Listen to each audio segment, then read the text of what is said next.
ततो युद्धपरिश्रान्तं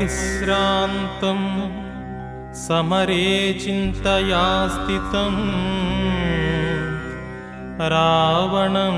चाग्रतो दृष्ट्वा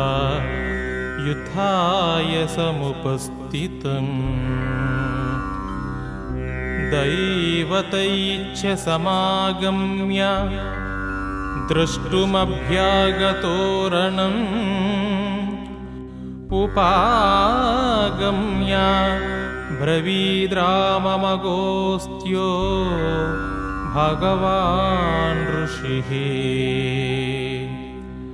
अगस्त्य उवाच राम राम महाबाहो शृणु गुह्यं सनातनम् येन सर्वानरीन् वत्स समरे विजयिष्यसि आदित्यहृदयं पुण्यं सर्वशत्रुविनाशनम्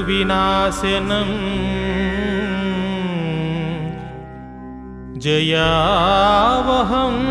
जपे नित्यमक्षयं परमं शिवम्।